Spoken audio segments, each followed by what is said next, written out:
Hello दोस्तों, कैसे हैं आप लोग। उम्मीद करता हूं आप लोग अच्छे होंगे और अपने एग्ज़ाम के लिए अच्छे से मेहनत कर रहे होंगे। दोस्त, इस वीडियो में हम लोग ठोस अवस्था के जितने भी मोस्ट टॉप इम्पोर्टेंट क्वेश्चन हैं उन क्वेश्चन को इस वीडियो में हम करने वाले हैं। टॉप इम्पोर्टेंट कहने का मतलब है कि वैसे क्वेश्चन जो बार बार एग्ज़ाम में पूछे जाते हैं। इन क्वेश्चनों को देखने से क्या हमें फ़ायदा है? ये फ़ायदा है कि देखिए, जो बोर्ड है क्वेश्चन को नया क्वेश्चन जनरेट नहीं करता है, वो उसी क्वेश्चन को रिपीट करता है अगले एग्ज़ाम के लिए। आप लोग जितने भी पीवाईक्यू प्रश्न हैं वो आप उठा कर देख सकते हैं। तो आज की वीडियो में हम वही करने वाले हैं। तो चलिए बिना देर किए वीडियो को हम शुरुआत करते हैं। वैसे आप लोग इस चैनल पर नए हैं तो प्लीज़ चैनल सब्सक्राइब कर लीजिए, क्योंकि इस चैनल के माध्यम से हम लोग हर एक एग्ज़ाम का एनालिसिस करवाते हैं और इस वीडियो में हम भी एनालिसिस करवा रहे हैं। जैसे कि हिंदी का हो गया, हम लोग हिंदी भी शुरुआत कर चुके हैं, हिस्ट्री भी कर चुके हैं, ठीक है, और ये बायोलॉजी भी कर चुके हैं हम लोग, और ये केमिस्ट्री भी हो ही रहा है, अब से आज से स्टार्ट हो गया है, और फिजिक्स भी हो रहा है, ठीक है। तो आपको कहीं भी जाने की ज़रूरत नहीं है, आप लोग यहीं से क्वेश्चन को, मोस्ट इम्पोर्टेंट क्वेश्चन को आप लोग देख सकते हैं, ठीक है। चलिए क्वेश्चन को शुरुआत करते हैं।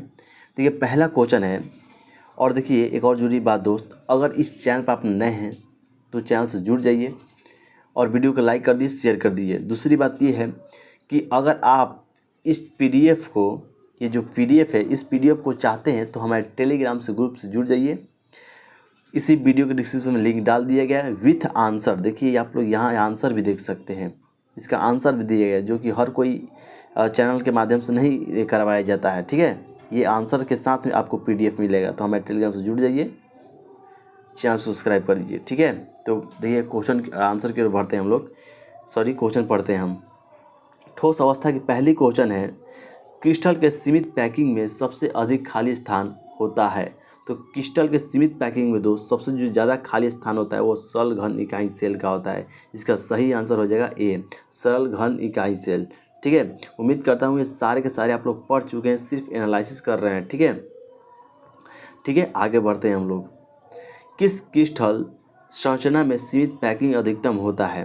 तो देखिए एफसीसी में जो है क्रिस्टल संरचना सीमित पैकिंग अधिकतम होता है। ये आप लोग ध्यान रखिएगा, ये क्वेश्चन बहुत बार पूछ भी चुका है, ये सारे क्वेश्चन पूछ चुका है, ठीक है। सिर्फ मैं एनालिसिस करवा रहा हूँ, मैं बार बार बोल रहा हूँ, ठीक है। 3 नंबर क्वेश्चन देखते हैं हम लोग। बीसीसी संरचना में पैकिंग दस्ता एवं वॉइड मीन्स खाली स्थान, कितना खाली स्थान होता है? तो 68 से 32%। इसका डी सही आंसर हो जाएगा, ठीक है। इसका डी नंबर सही आंसर हो जाएगा, याद रखिएगा 68 से 32%। वॉइड मीन्स होता है खाली स्थान, ठीक है।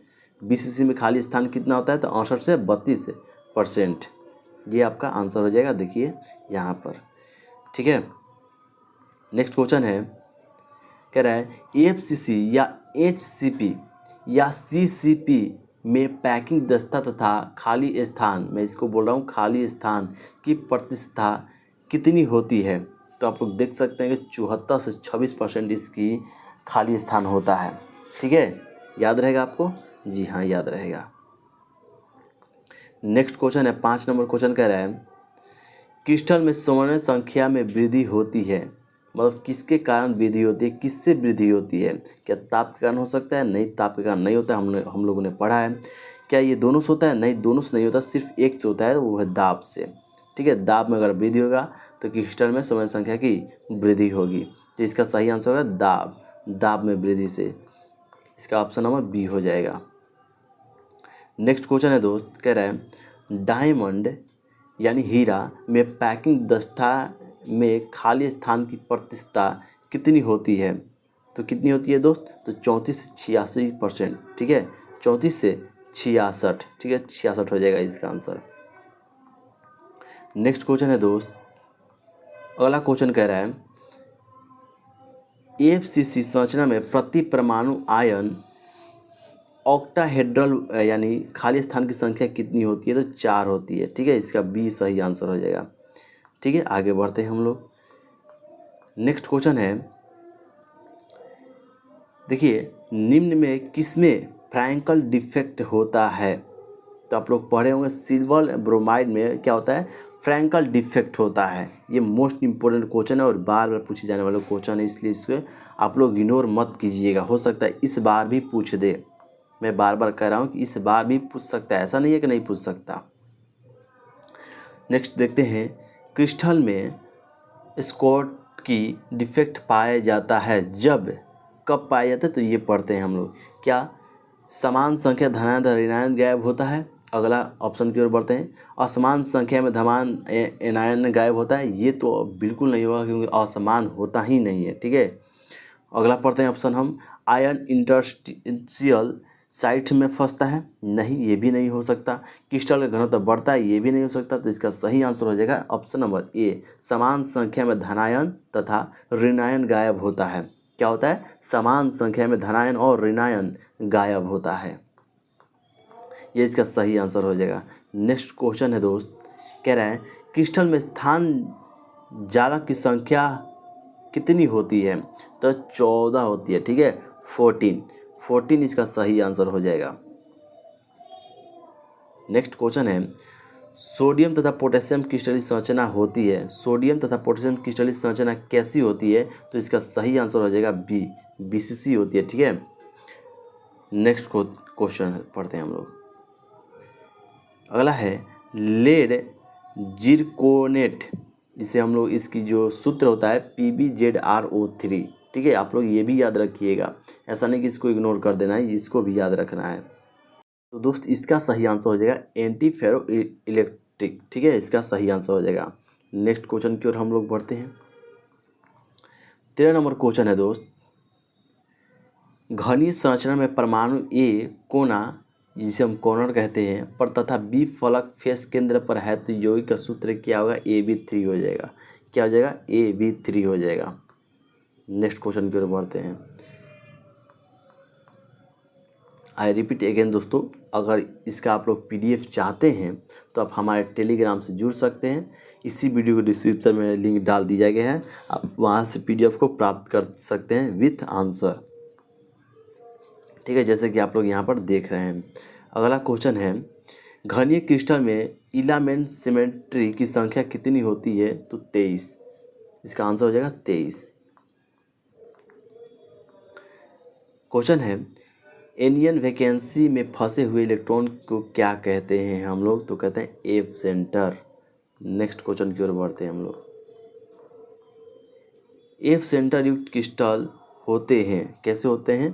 तो वे कलर्ड VD परमाग्नेट भी होता है, एन टाइप अर्धचालक भी होता है, निश्चित द्विध्रुव आघूर्ण युक्त भी होता है, यानी ये सारे क्वालिटी उसमें होते हैं। तो इसीलिए इसका सही आंसर हो जाएगा ऑप्शन नंबर डी, इसका डी सही आंसर हो जाएगा दोस्त। 17 नंबर क्वेश्चन कह रहा है, ताप वृद्धि के साथ किसकी विद्युत चालकता में कमी आती है? तो सुचालक में, ठीक है, इसका आंसर है धातु। सुचालक धातु क्या होता है? चालक होता है। अधातु क्या होता है? अधातु कुचालक होता है। उपधातु क्या होता है? उपधातु जो होता है वो अर्धचालक होता है, यानी इसमें धातु का भी गुण होता है और अधातु का भी गुण होता है। यकीन करता हूँ ये आप लोग भूलिएगा मत, क्योंकि इससे क्वेश्चन पूछते हैं। वह ठोस जिसमें स्कॉट की एवं फ्रैंकल डिफेक्ट दोनों पाया जाता है उसे क्या कहते हैं? आप लोग क्या बता सकते हैं इसका आंसर? हाँ, आपने सही कहा, इसका आंसर हो जाएगा बी। नेक्स्ट क्वेश्चन है, क्वेश्चन को पढ़िए ध्यान से। ZnO को गर्म करने पर विद्युत चालकता पर क्या प्रभाव पड़ता है? तो उसका देखिए जो प्रभाव पड़ता है वो उसका चालकता बढ़ जाती है। क्या होता है? उसकी चालकता बढ़ जाती है, उसकी इंक्रीज होती है चालकता, ठीक है। नेक्स्ट क्वेश्चन की ओर बढ़ेंगे हम लोग। क्वेश्चन है, क्रिस्टल में तल सममितीय, अक्ष सममितीय तथा केंद्र सममितीय की संख्या का अनुपात कितना होता है? तो क्या आप इसका आंसर बता सकते हैं? अगर मैं कहूँ तो हाँ सर, मैं बता सकता हूँ। इसका आंसर हो जाएगा सी। क्या हो जाएगा इसका? 9:13:1 में इसका जो होता है अनुपात होता है, रेशियो होता है। ये आप लोग ध्यान रखिएगा। नेक्स्ट क्वेश्चन है, कह रहा है निम्नलिखित में किसमें द्विध्रुव आघूर्ण ज़्यादा होता है? तो आप लोग शायद ये नहीं पढ़े हों, लेकिन ये भी क्वेश्चन जो इम्पोर्टेंट है एग्जाम के दृष्टिकोण से। तो CH Cl3 जो है इसका द्विध्रुव आघूर्ण सबसे ज़्यादा होता है। ठीक है, आगे बढ़ते हैं हम लोग।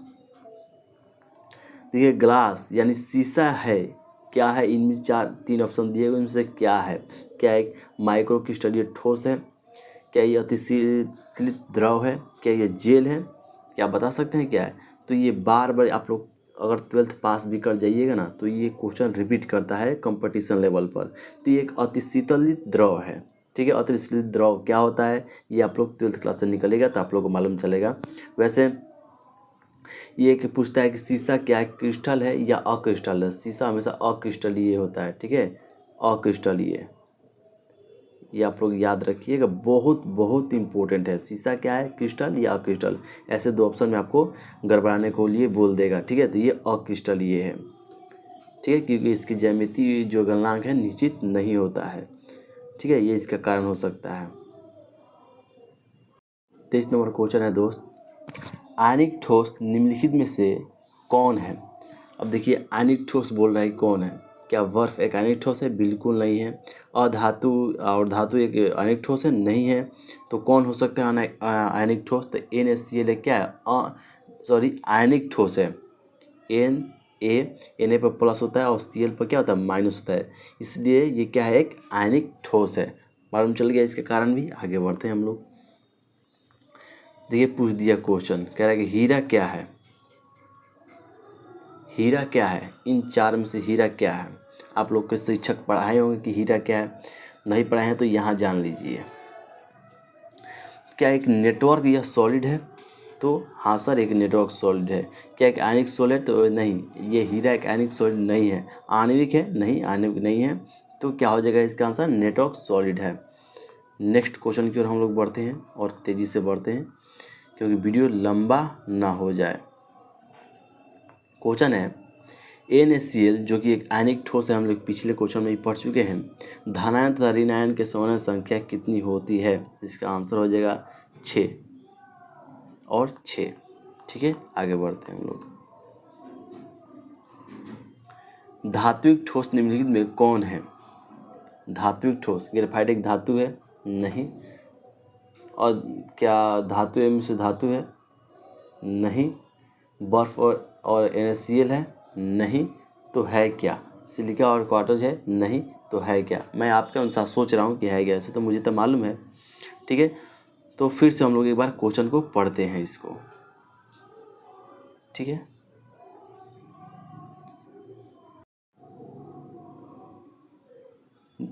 क्वेश्चन है, कह रहा है धात्विक ठोस निम्नलिखित में कौन है?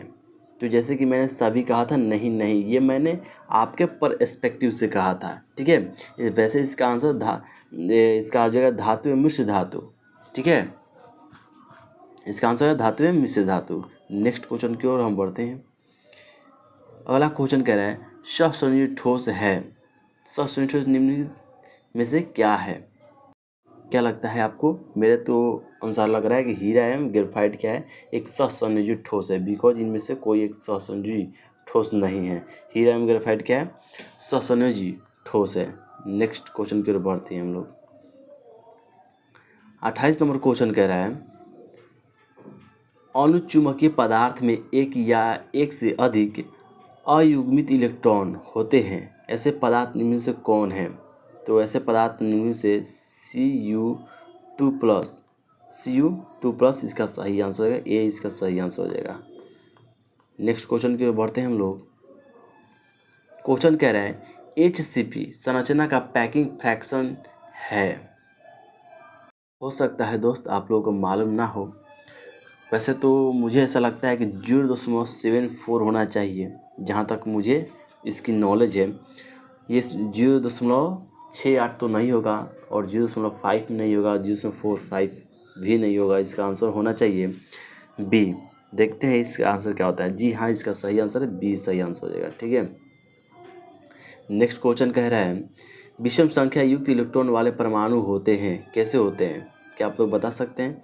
परमाणु मैग्नेट होते हैं, डाई मैग्नेट होते हैं, या फिर फेरोमैग्नेटिक होते हैं, या इनमें से कोई नहीं होगा? तो इसका आंसर हो जाएगा A, पैरामैग्नेट होता है। ठीक है, देखिए अगर आप लोग मैग्नेटिक पढ़ रहे हैं तो अनुचुंबकीय होता है, लौह चुंबकीय होता है, प्रतिचुंबकीय होता है। तो ये सारे के सारे इस इंग्लिश में याद कर लीजिएगा, क्योंकि इंग्लिश में भी पूछता है। जैसे आप लोग यहाँ देख सकते हैं, पैरामैग्नेटिक, डाईमैग्नेटिक, फेरोमैग्नेटिक, ये सारे के सारे क्वेश्चन पूछ लेते हैं।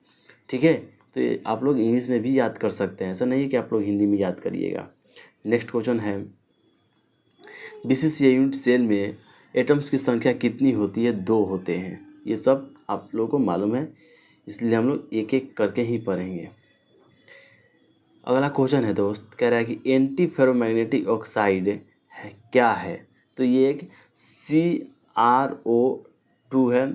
ठीक है, CrO2 है। नेक्स्ट क्वेश्चन की ओर हम लोग बढ़ते हैं। अगला क्वेश्चन है, NaCl में Cl का जो है कोऑर्डिनेशन नंबर कितना होता है? तो जैसे कि आप लोगों को मालूम होगा, इसका आंसर 8 हो जाएगा। Cl कोऑर्डिनेशन नंबर 8 होता है। इससे भी क्वेश्चन काफ़ी रिपीट किए गए हैं। P टाइप तथा N टाइप अर्धचालक की विद्युतीय प्रकृति कैसी होती है? तो इसका जो प्रकृति होती है उदासीन होता है, ना कि धनात्मक और ना ऋणात्मक। ये दोनों नहीं आंसर होगा, इसका आंसर C हो जाएगा।